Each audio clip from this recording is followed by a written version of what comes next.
Welcome to another Faith at Home formation moment where we're just trying to give you a few different things you might want to do at home with your family, even in these times that feel like your rhythm might be a little bit off or like everyone's together and tensions are running high. These practices could even help you just to recenter.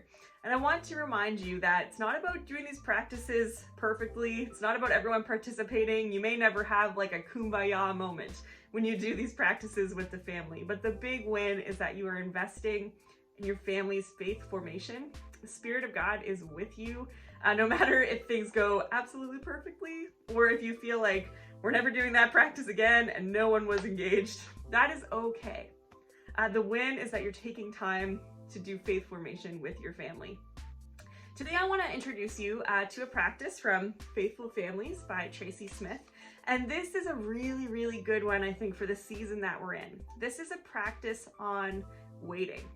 And you might want to introduce this practice by reminding your kids that, hey, patience is one of the fruits of the Spirit that we learn about in Galatians 5. Sometimes it can be really hard to wait for something, but God gives us patience. And the way that we're going to see this kind of play out in this practice is by kind of choosing an event in the future, maybe an event that everyone's looking forward to. It might be an event that you personally are looking forward to. You might be counting down to, the first day that school goes back. And what you do is you make a paper chain, and every link in that chain represents one of the days. So you could do this one of two ways. You could say, hey, there's 25 days until we get to go see Grammy and Grampy.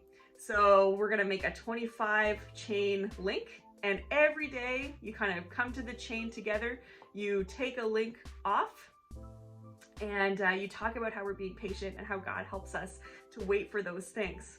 Or the other way you could do it is you could start with no links and cut out those pieces of paper to use to make the chain links.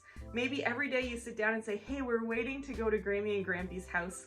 We're gonna do the first chain link and we're gonna write something that we're excited about. So maybe the first day we say, we're really excited for Grammy's cookies, and you make that chain. And then the next day you sit down and say, hey, we have this many left before we get to go see Grammy and Grampy. Remember, patience is one of the fruits of the Spirit. What's something else we're looking forward to? Oh, well, we love going out and sledding with Grampy when we're there. So you write that on the chain and you put the next link on. And then by the time you get to that point, you've either removed all the chains from the link or you made a beautiful chain link that has reminded you just of the patience that God gives us, and that waiting is part of life, but that God helps us to do that. And actually there's lots of things we can anticipate when we're waiting for something. This can be a really good one for kids who maybe have a hard time visualizing how many days are left before something is coming, how much longer until we get to something. This is a really cool way to kind of give them a visual of that and also do some faith formation at the same time. Every time you do a link, you might even want to say a little prayer over the day or what things that you're looking forward to. All right, I hope you have a great day. We're praying for you, and we pray that God would bless your family today.